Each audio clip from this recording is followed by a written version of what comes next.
오래된 친구가 당신을 무너뜨릴 수도 있습니다.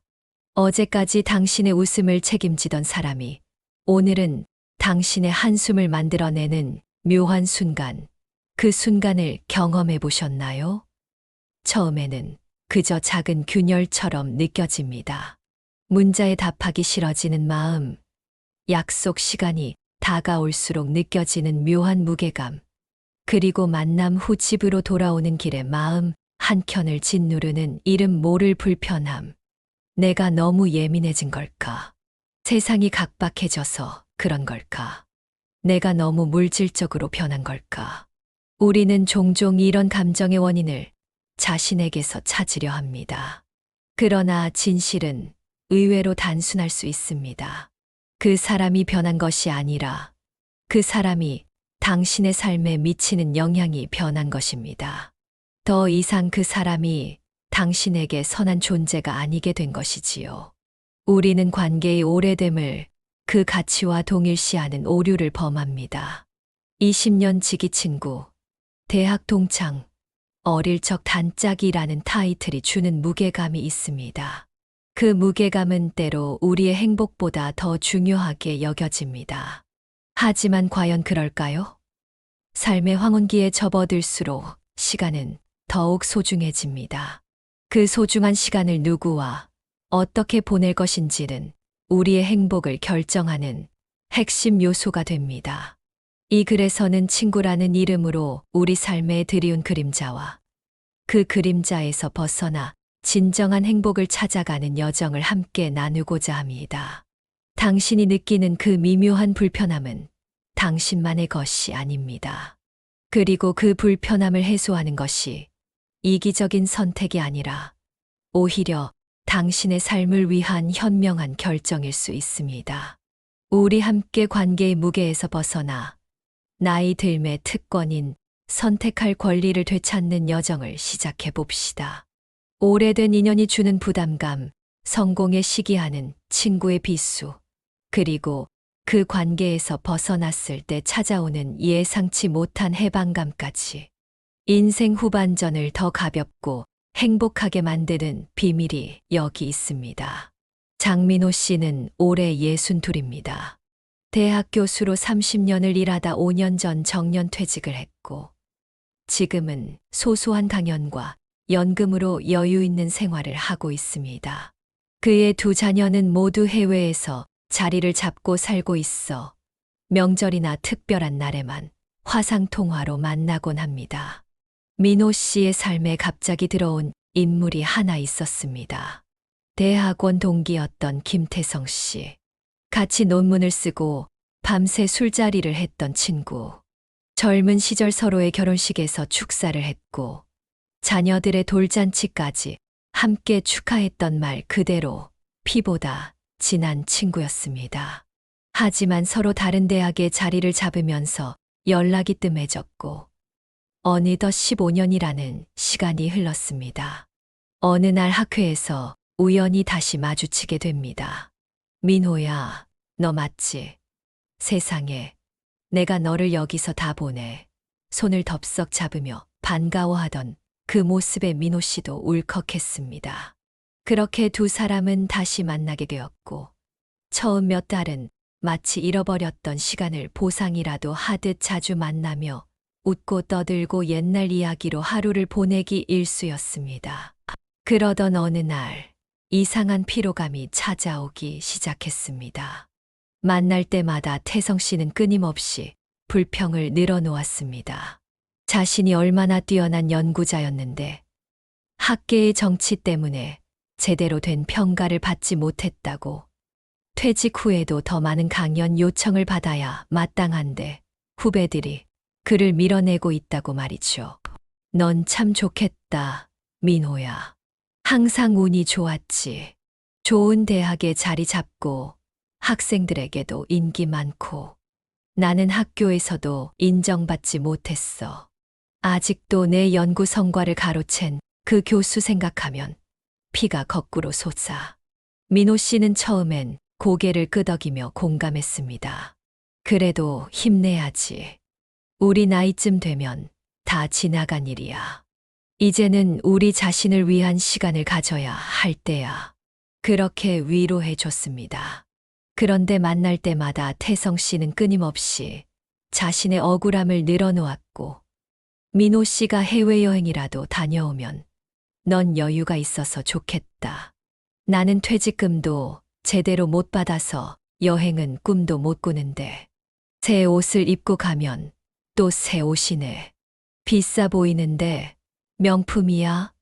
책 얘기라도 하면 그런 거 읽을 시간이 어디 있어.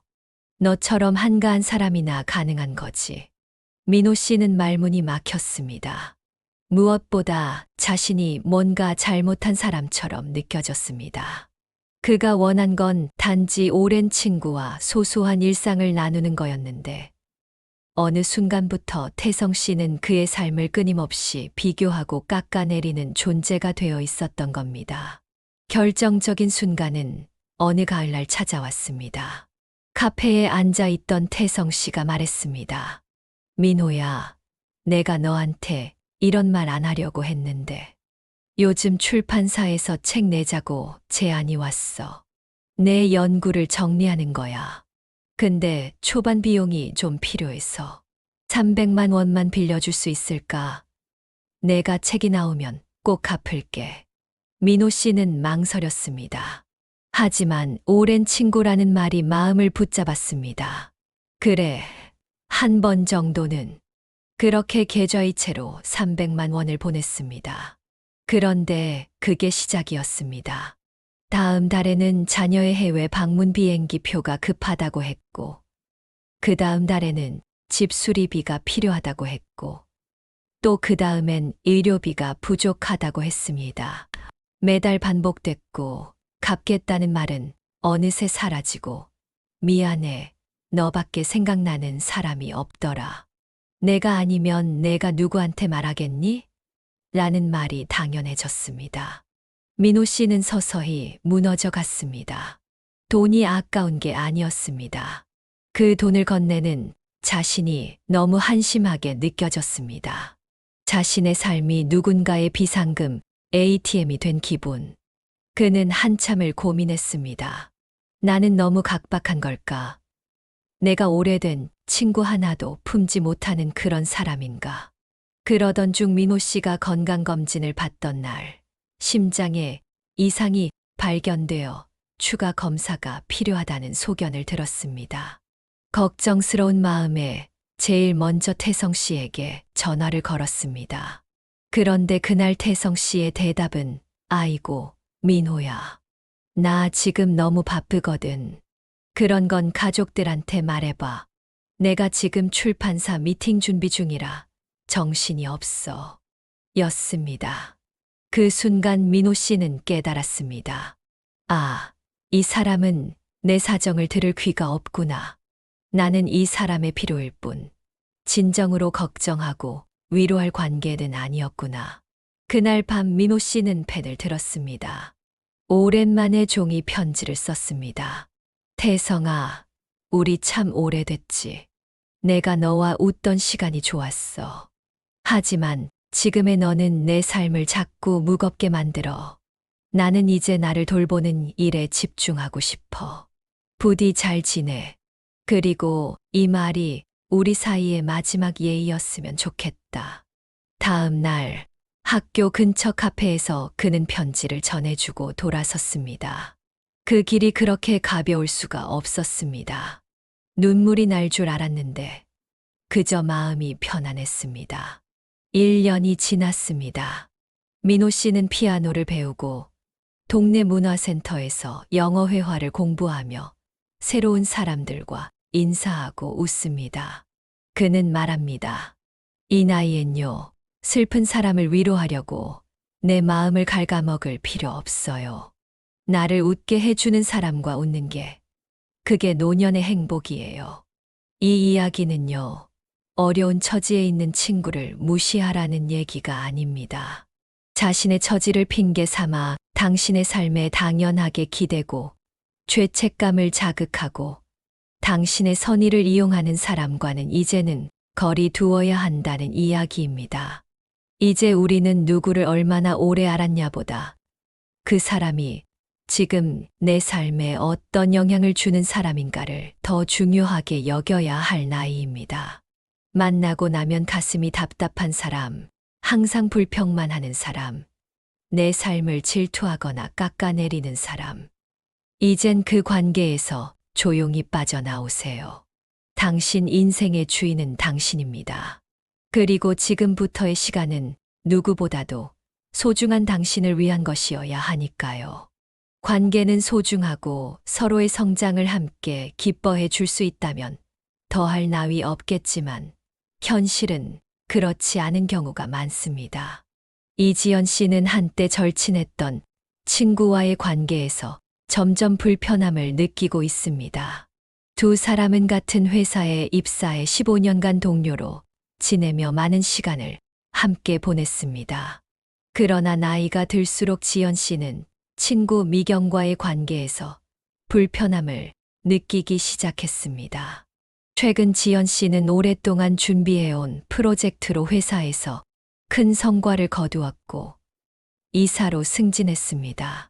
이 소식을 동료들과 함께 있을 때 전했는데 친구 미경의 얼굴에는 미묘한 표정이 스쳐 지나갔습니다. 그녀는 억지로 미소를 지으며 축하한다고 말했지만 그 뒤로부터 지연의 승진에 대한 작은 험담을 시작했습니다. 너 요즘 바쁘다더라. 가족들은 잘 챙기고 있어. 승진하면 집에는 잘 들어가지도 못한다던데. 라며 마치 그녀의 성공이 가정의 문제가 될 것이라는 식으로 말했습니다. 또한 지연의 아들이 명문대학에 입학하고 딸이 음악 콩쿠르에서 우승했을 때도 미경의 반응은 마찬가지였습니다. 요즘 명문대라고 다 좋은 건 아니야. 취업도 어렵다던데. 라며 지연의 아들의 성과를 깎아내리려 했고 딸의 우승 소식에는 그 콩쿠르 심사위원 중에 내 남편 지인 있다며 그것도 한몫했겠네. 라는 식의 부정적인 말을 던졌습니다. 지연 씨는 점점 미경의 반응에 상처를 받기 시작했습니다. 어느 날 가족 모임에 미경을 초대했는데 미경은 지연의 집 인테리어를 보고 와, 역시 승진하더니 집부터 바꿨네. 돈 많이 들었겠다. 난 아직도 15년 전 가구 쓰고 있는데. 라며 비꼬는 듯한 말을 했습니다. 사실 지연은 아이들이 크면서 필요에 의해 몇 가지 가구만 바꾸었을 뿐이었습니다. 한편 지연 씨의 어머니가 편찮으셔서 병원에 입원하게 되었을 때 미경은 병문안을 오면서도 오히려 신이 난 듯 보였습니다. 그녀는 지연의 어머니 상태를 걱정하는 척하면서도 요즘 노인네들 간병이 얼마나 힘든지 알지? 내가 며느리로서 고생 많이 했거든. 넌 일도 바쁘고 어머니 간병까지 하려면 정말 힘들겠다. 라며 은근히 지연을 불안하게 만드는 말들을 했습니다. 어느 날 지연 씨는 다른 동료로부터 미경이 뒤에서 자신에 대해 험담하고 다닌다는 이야기를 듣게 되었습니다. 지연이 이사됐다지만 그게 다 윗사람들에게 잘 보여서지. 실력으로는 글쎄, 라는 식의 이야기를 하고 다닌다는 것이었습니다.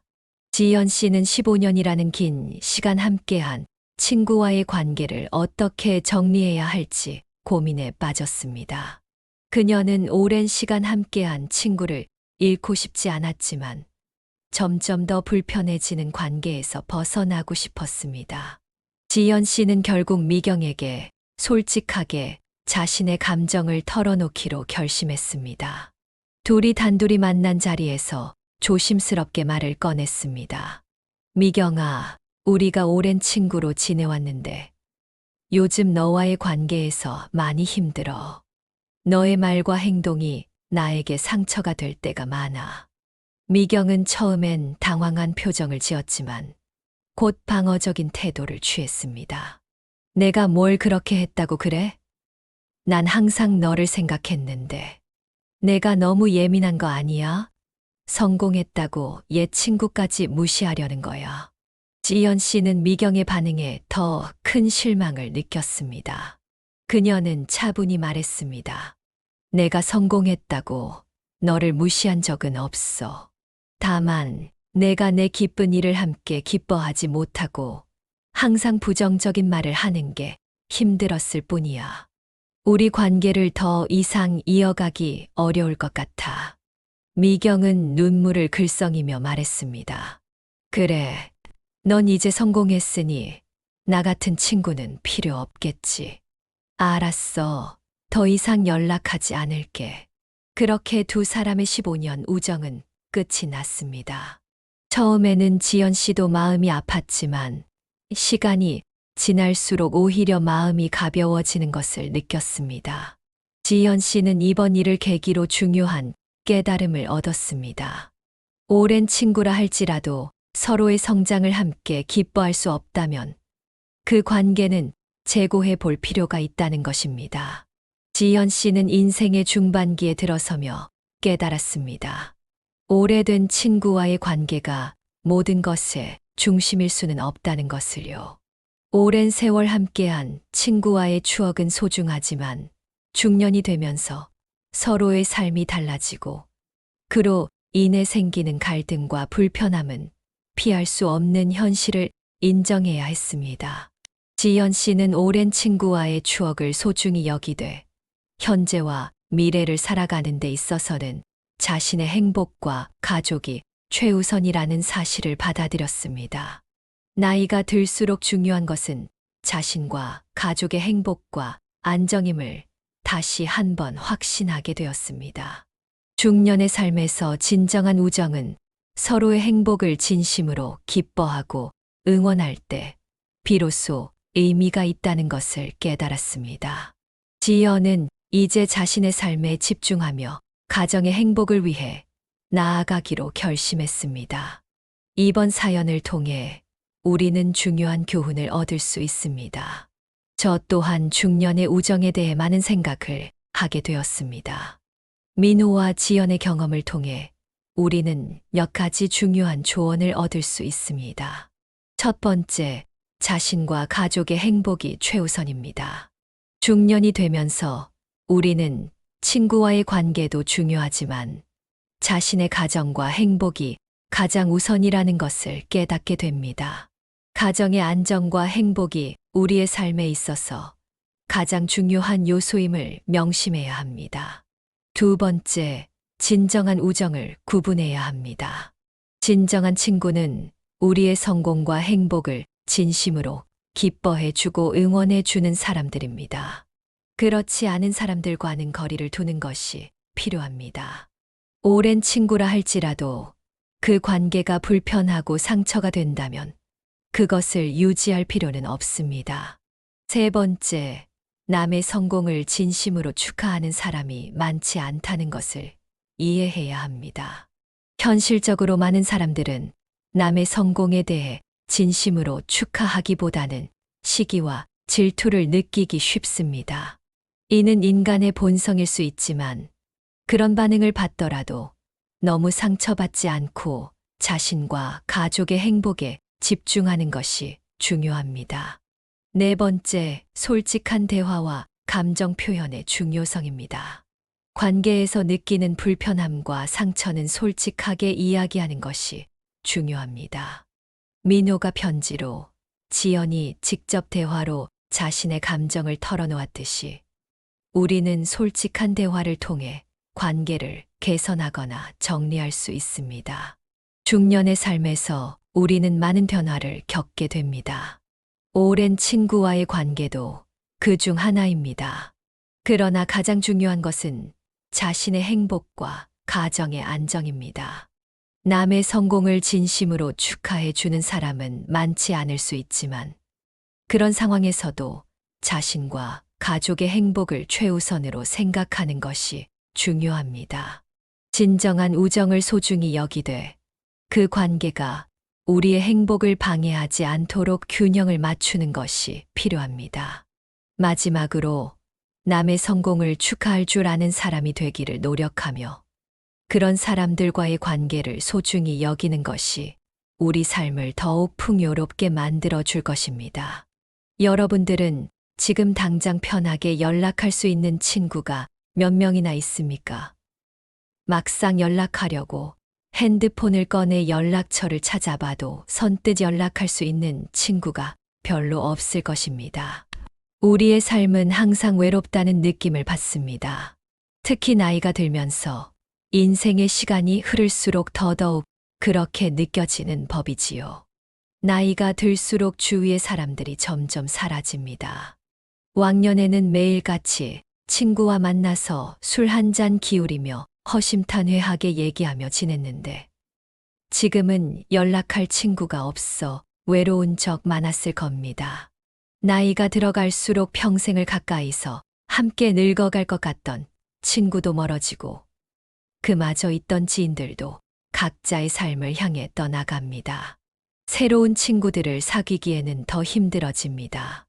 하지만 나이가 들수록 친구가 사라지는 것은 당연한 일입니다. 그럼에도 불구하고 어떤 분들은 자신만의 문제로만 느끼게 되어 걱정을 하며 자신감이 없어지기도 합니다. 이러한 현상은 세상 사람 모두가 공통적으로 겪는 현상이니 전혀 걱정하거나 슬퍼하실 필요 없습니다. 이제 나이 들수록 친구가 점점 사라지는 이유에 대해 알려드리겠습니다.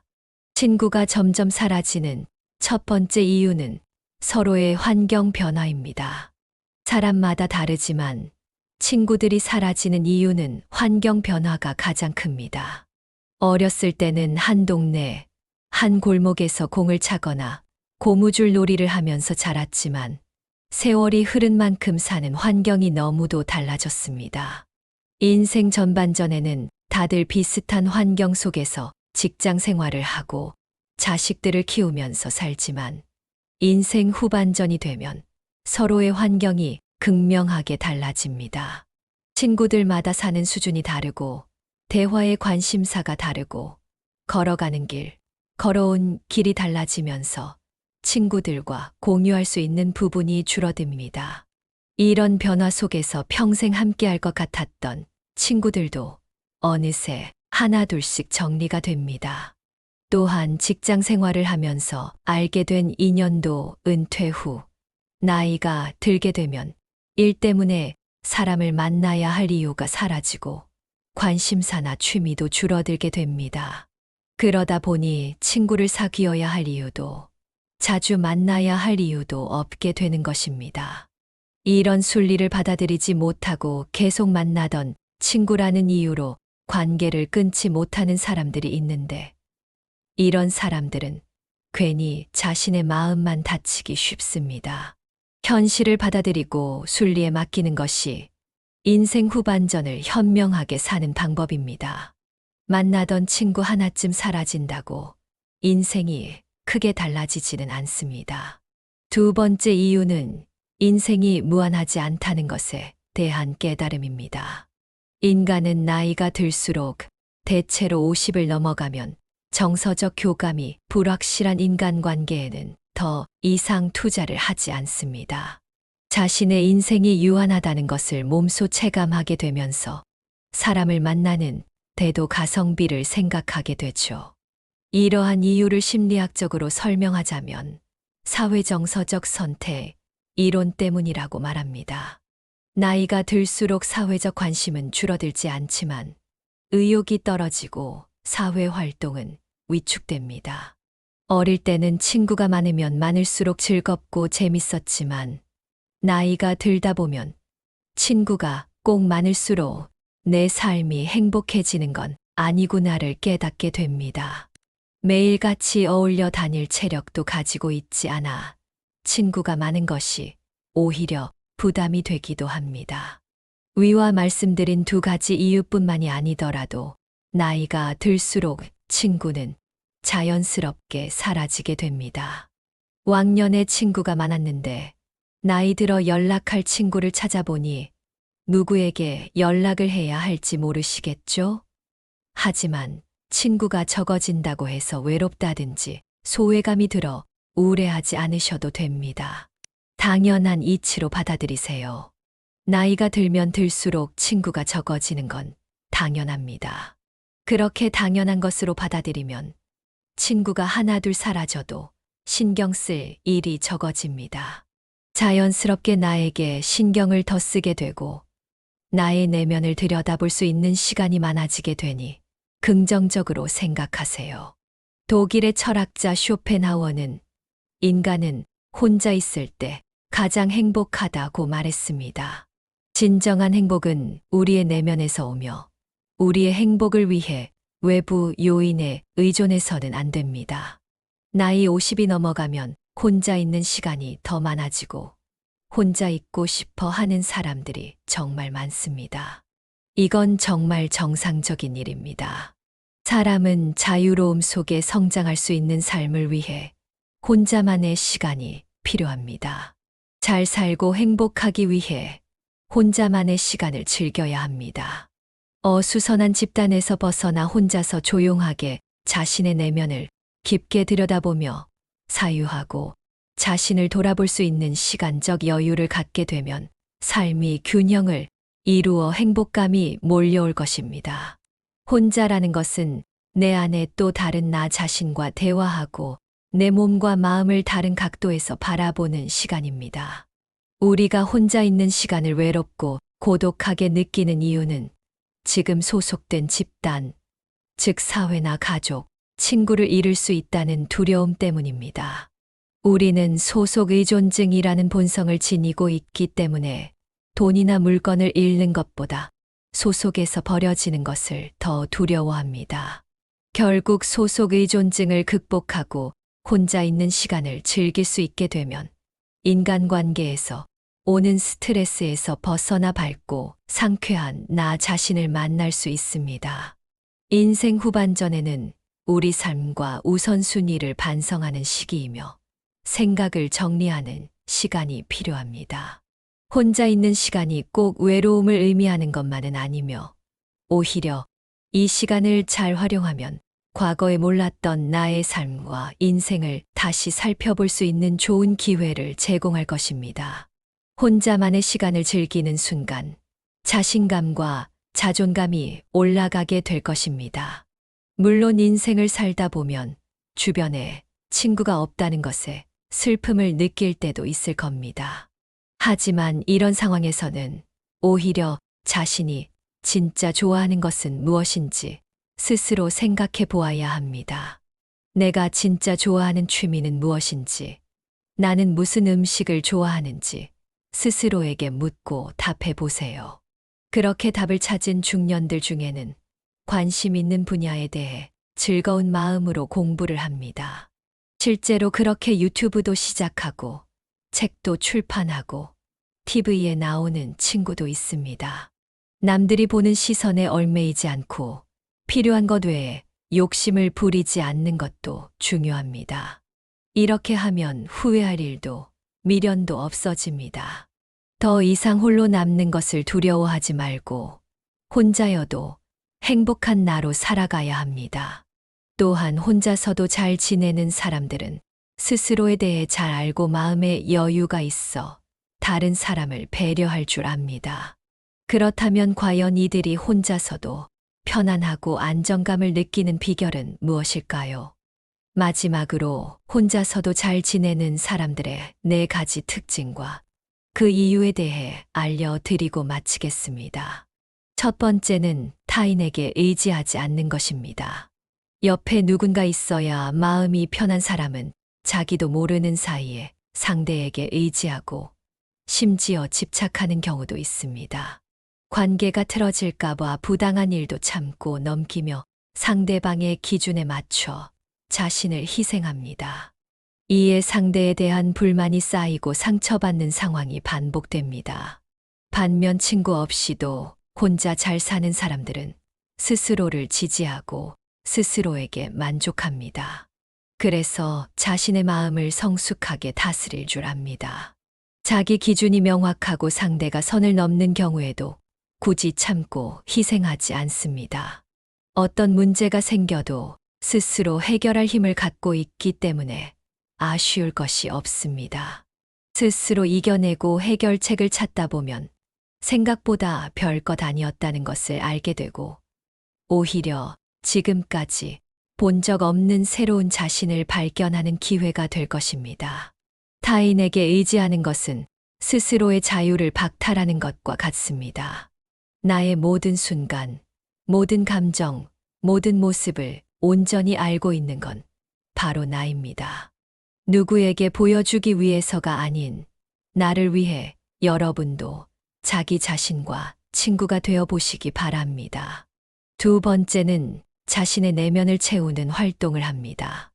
혼자 있는 시간을 우울감에 사로잡혀 쓸쓸하게 보내지 않고 독서나 명상 혹은 자기가 좋아하는 취미 활동을 하며 자신의 내면을 채우는 활동을 합니다. 그 이유는 시간을 발전적이고 생산적인 활동으로 채우기 때문입니다.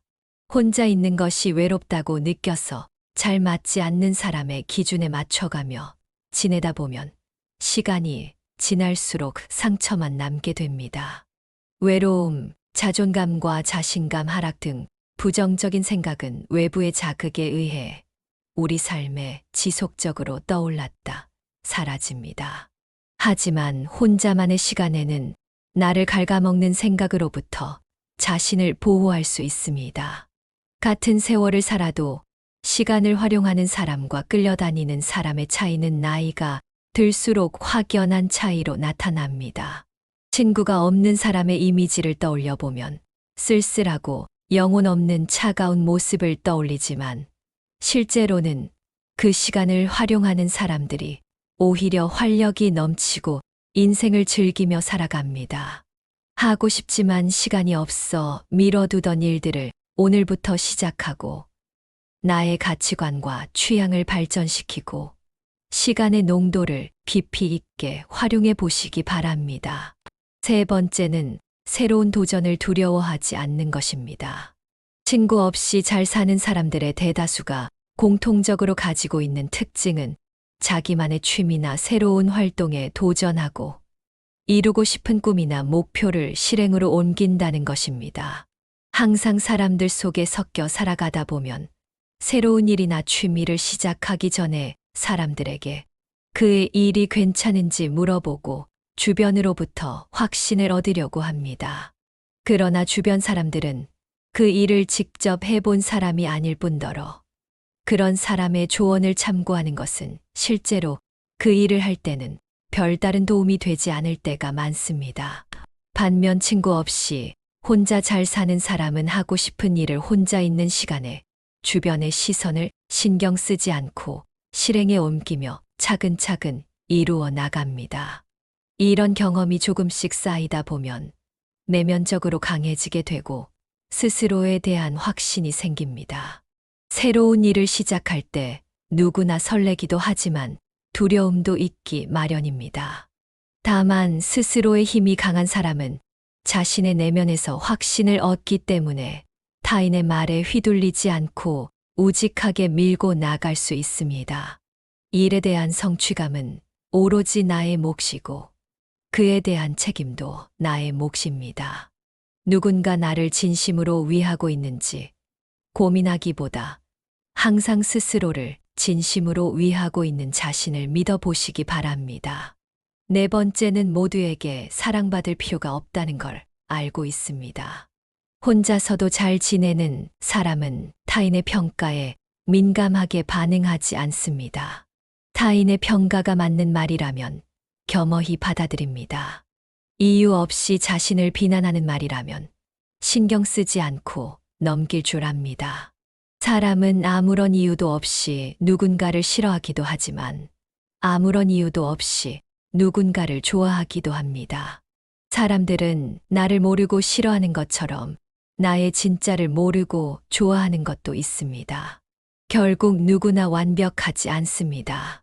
좋은 점이 있으면 나쁜 점도 있습니다. 혼자서도 잘 지내는 사람은 누구보다 자신의 강점과 약점을 잘 알고 있습니다. 스스로를 잘 알고 있기 때문에 타인의 평가에 휘둘리거나 자신을 희생하면서까지 남에게 맞춰 주지 않습니다. 자신에게 해를 끼치는 관계는 과감히 끊을 줄 압니다. 내가 하는 일이나 취미 활동 등을 통해 만나게 되는 사람들과 자연스럽게 소통하고 자기만의 시간과 대인관계 균형을 이루며 새로운 인연의 문을 열어두는 것입니다. 내가 굳이 노력하고 희생하지 않아도 취향이 비슷하고 같은 활동을 하며 자연스럽게 관계를 맺어가는 삶은 주변에 친구로 여길 사람이 있든 없든 연연하지 않고 혼자가 되는 것이 두렵지 않은 삶을 사는 지혜입니다. 혼자 있는 것을 힘들어하는 사람들은 그 공허함을 채우려고 노력함으로써 스트레스를 받는 경우가 많습니다. 대부분의 사람들이 가지는 외로움에 대한 걱정과 달리 고독을 받아들이는 사람들은 성장하고 창조하고 발전하는 데 시간을 보냅니다. 여러분은 어떠신가요? 인생을 어느 정도 살아보신 분들이라면 막상 내 인생에 정말 도움되는 사람은 별로 없다는 것을 잘 아실 것입니다. 받기만 하고 이용해 먹으려는 사람, 질투하고 배 아파하는 사람 등 여러 가지 이유로 상처 주는 사람들이 대부분입니다. 말하지 않아도 내 마음을 알고 좋은 선물을 주고도 돌려받길 원하지 않는 사람은 바로 나 자신밖에 없을 것입니다. 가장 친한 친구가 자기 자신인 사람들은 굳이 다른 친구가 필요하다고 생각하지 않습니다. 불필요한 인연을 지속하기 위해 희생하며 스트레스 받기보다 본인을 위해 시간을 내고 고독과 천천히 친구가 되어 보세요. 우리는 오랫동안 착각해왔습니다. 나이 들어감이 상실과 고독의 시간이라고. 하지만 정말 그럴까요? 사실 이 시기는 자유의 시작입니다. 우리 마음대로 불필요한 관계를 정리하고 진정한 자아를 만나는 여정의 출발선인 것입니다. 민호 씨와 지연 씨의 이야기에서 보았듯이 오래된 관계가 항상 좋은 관계는 아닙니다. 그들은 고통스러운 선택 끝에 자신의 삶을 되찾았고 그 결과 더 풍요롭고 평온한 일상을 발견했습니다. 그들의 이야기는 우리에게 중요한 질문을 던집니다. 당신의 삶에 누가 머물러야 하는가? 친구는 수가 아니라 질로 평가되어야 합니다. 당신의 성장을 방해하고 성공에 시기하며 선의를 이용하는 사람은 친구라는 이름표를 달고 있더라도 결국 당신을 소진시키는 존재입니다. 그런 관계에서 벗어나는 것은 이기심이 아닌 자기 보존의 지혜입니다. 독일의 신학자 파울 틸리히는 외로움이란 혼자 있는 고통을 표현하기 위한 말이고 고독이란 혼자 있는 즐거움을 표현하기 위한 말이다 라고 했습니다. 우리 삶의 후반부에는 외로움이 아닌 고독을 선택할 수 있는 용기가 필요합니다. 그 고독 속에서 우리는 비로소 자유를 만납니다. 인생의 마지막 장을 써내려갈 때 우리가 후회하는 것은 너무 많은 사람을 만나지 못한 것이 아닙니다. 오히려 자신에게 충분한 시간을 주지 못한 것, 자신의 목소리에 귀 기울이지 못한 것을 아쉬워합니다. 지금 이 순간부터라도 당신 자신과의 약속을 최우선으로 지키세요. 결국 우리 인생의 가장 긴 여정은 다른 사람을 향한 것이 아니라 자기 자신을 향한 여정입니다. 그리고 그 여정에서 진정으로 필요한 동반자는 바로 당신 자신입니다. 오늘부터 스스로와 더 깊은 우정을 나누는 시간을 가져보세요. 그것이 당신이 찾던 진정한 행복의 시작일지도 모릅니다. 오늘도 경청해 주셔서 감사합니다. 구독과 좋아요, 알림 설정은 더 좋은 영상을 만드는데 도움이 됩니다. 감사합니다.